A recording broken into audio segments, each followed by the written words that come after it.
Hello friends, આજે આપણે બનાવીશું દાળ ચોખા પલાળ્યા વગર કે આથો લાવવાની ઝંઝટ વગર અને ફરસાણની દુકાનના ઢોકળા ભૂલાઈ જાય તેવા એક નવી રીતે સેન્ડવિચ ઢોકળા બનાવીશું. નાના મોટા બધાને ખૂબ જ ભાવે તેવા એકદમ સોફ્ટ એવા અને ટેસ્ટી એવા. ચટણીની પણ જરૂર નહીં પડે. તો તમે ટોમેટો કેચઅપ સાથે સર્વ કરશો તો પણ કરી શકાય. તો ચાલો બનાવવાનું શરૂ કરીએ. તો તેના માટે એક બાઉલ લઈ તેમાં આ રીતે સારણી મૂકી તેમાં પોણો કપ એટલે કે 3 કપ ચણાનો લોટ એડ કરી તેને આ રીતે ચાળી લઈશું. ચણાનો લોટ અથવા બેસન. અને જો આપણે આ રીતે ચાળીને લઈશું તો બેટર બનાવીશું ત્યારે ગાંઠા પણ નહીં રહે અને એકદમ આસાનીથી બેટર બનીને તૈયાર પણ થઈ જશે. તો હવે બેસન પણ ચડાઈ ગયું છે તો તેમાં આપણે 1 કપ રવો એડ કરીશું. રવો અથવા સૂજી જે આપણે ઉપમા કે શીરોમાં વાપરતા હોય તે એડ કરીશું. સાથે 1 સ્પૂન મીઠું એડ કરીશું. મીઠું તમારા સ્વાદ પ્રમાણે પણ તમે લઈ શકો છો. હવે તેમાં અડધી સ્પૂન ખાંડ અને સાથે 1 કપ દહીં એડ કરીશું. અને દહીં અહીંયા તમારું કેટલું ખાટું છે તે પ્રમાણે ખાંડ એડ કરવાની. એટલે તમારે બેલેન્સ કરીને જ ખાંડ એડ કરવાની છે. અહીંયા ખાટું દહીં લેવું જરૂરી છે.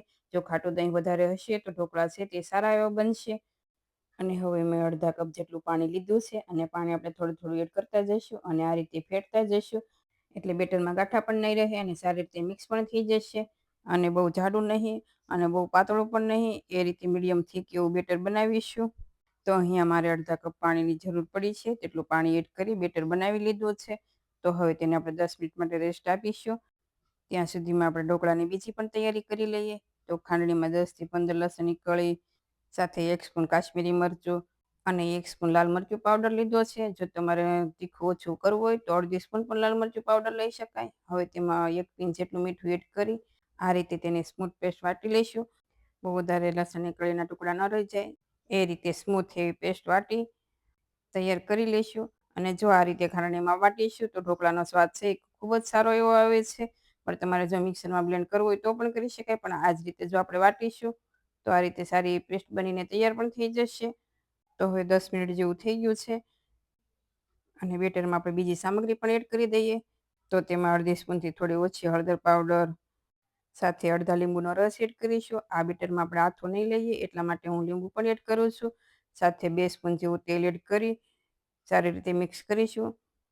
આમાં તમારે આદુ મરચાંની પેસ્ટ એડ કરવી હોય તો પણ કરી શકાય, પણ લસણની ચટણીમાં જ બધો ટેસ્ટ આવી જશે એટલા માટે આમાં જરૂરી નથી, એટલે આપણે એડ નહીં કરીએ. અને હવે બેટર છે થોડું થીક એવું લાગે છે તો આપણે તેમાં પાણી એડ કરીશું અને સારી રીતે ફેટી લઈશું. તો પહેલાં આપણે અડધો કપ પાણી એડ કર્યું હતું, ફરી પણ અડધો કપ એડ કર્યું છે. એમ કરીને આ બેટરમાં આપણે 1 કપ પાણીની જરૂર પડી છે. તો હવે સારી રીતે મિક્સ કરી આ રીતે રિબીન પડે એવું થીક એવું બેટર રાખીશું. તો તમે જોઈ શકો છો આ રીતે બેટર રાખવાનું. તો હવે બેટર પણ તૈયાર છે. તો હવે એક સરખા આ રીતે બાઉલ કે કોઈ પણ પ્લેટ ઊંડા લઈ અને બેયમાં તમારે એક સરખું બેટર છે તે વેચી લેવાનું છે. તો આ રીતે 2 કે અઢી કળશી જેવું ભરી બાઉલમાં બેટર તમારે લેવાનું છે. પણ બંને બાઉલમાં એક સરખું બેટર લેવું જરૂરી છે એટલા માટે બંને બાઉલમાં એક સરખું બેટર લઈશું. હવે જે બેટર વધ્યું છે એમાં આપણે જે લસણની ચટણી વાટી છે તે બધી એડ કરીએ અને તેમાં 4 થી 5 સ્પૂન જેવું પાણી ઉમેરી સારી રીતે મિક્સ કરીશું. અને જો જરૂર લાગે તો ફરી 2 સ્પૂન જેવું પાણી એડ કરી દેવાનું અને બધી ચટણી છે એ સારી રીતે મિક્સ કરી અને લસણની ચટણી સારી રીતે મિક્સ થઈ જાય ત્યાં સુધી આપણે આ રીતે મિક્સ કરી લેવાનું.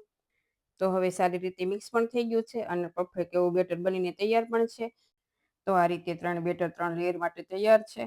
તો હવે એક બાઉલનું બેટર છે તે લઈ લીધું છે અને તેમાં અડધી સ્પૂન ઈનો એડ કરી સારી રીતે મિક્સ કરી લઈશું.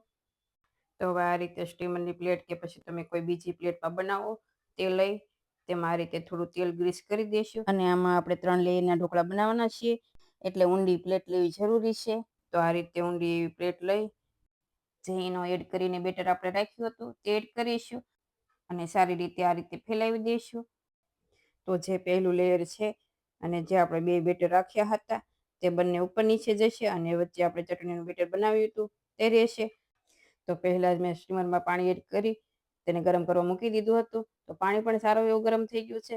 તો તેમાં ઢોકળાની પ્લેટ મૂકી ઢાંકણ બંધ કરી ગેસની ફ્લેમ હાઈ રાખી 4 થી 5 મિનિટ જેવું થવા દઈશું એટલે લેયર છે એ થોડું એવું સેટ થઈ જશે. ત્યાં સુધીમાં ચટણીવાળું બેટર છે તે પણ તૈયાર કરી લઈએ.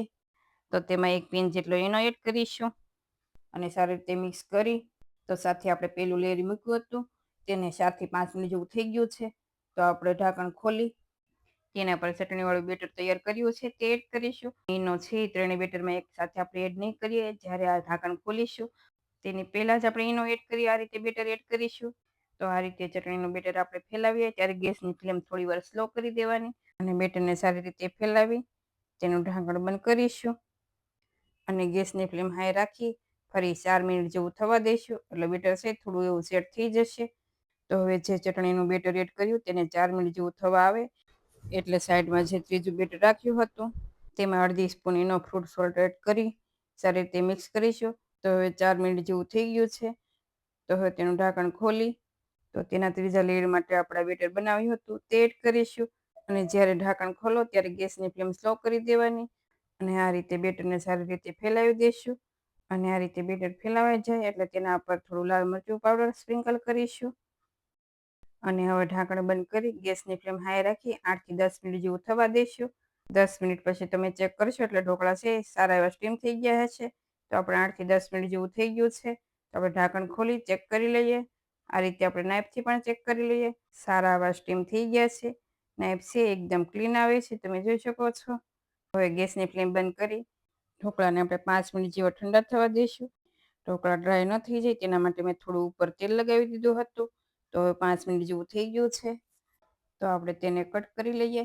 તમારે જેવી સાઈઝ રાખવી હોય નાના મોટી એ પ્રમાણે તમારે કટ કરવાના. આ ઢોકળા બહાર કરતાં પણ ટેસ્ટી એવા બને છે અને એકદમ રૂ જેવા પોચા નાના મોટાને બધાને ખૂબ જ ભાવશે.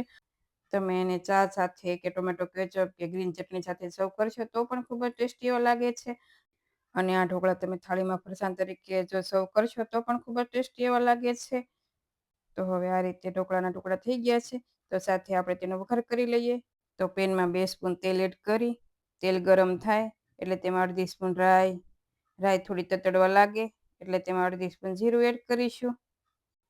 સાથે 1 પિંચ જેટલી હિંગ એડ કરી તેમાં 2 લીલા મરચાંના ટુકડા 8 થી 10 મીઠા લીમડાના પાન એડ કરી 1 મિનિટ જેવું સાતળી તેમાં 1 સ્પૂન જેવા તલ એડ કરીશું અને વઘાર સારી રીતે સતળાઈ જાય એટલે ગેસની ફ્લેમ બંધ કરીશું અને વઘારને ઢોકળા ઉપર એડ કરીશું. વઘાર છે એ સારી રીતે બધા ઢોકળામાં આવી જાય એ રીતે ફેલાવી દઈશું અને આ રીતે ફેલાવી તેના પર ઝીણા કટ કરેલા લીલા ધાણા એડ કરીશું. જો તમારે લીલું લસણ એડ કરવું હોય તો પણ કરી શકાય. તો એકદમ પરફેક્ટ એવા ઢોકળા બનીને તૈયાર છે. તો તમે જોઈ શકો છો. તો આપણે તેને ગરમ ગરમ સર્વ કરીશું અને જો એકવાર ગરમ ગરમ આ ઢોકળા ટ્રાય કરશો તો બીજા બધા ઢોકળા ભૂલી જશો અને હંમેશા આ ઢોકળા તમે બનાવશો એવા ટેસ્ટી એવા બને છે. જો તમે આવા રવા બેસનના ઇન્સ્ટન્ટ લસણિયા ઢોકળા ક્યારેય ન બનાવ્યા હોય તો એકવાર જરૂરથી ટ્રાય કરજો અને તમને આ રેસીપી કેવી લાગી તે મને કમેન્ટમાં કહેજો અને જો રેસીપીઓ ગમતી હોય તો વિડીયોને લાઇક કરજો, શેર કરજો અને મારી ચેનલને સબસ્ક્રાઈબ કરજો. Thank you for watching.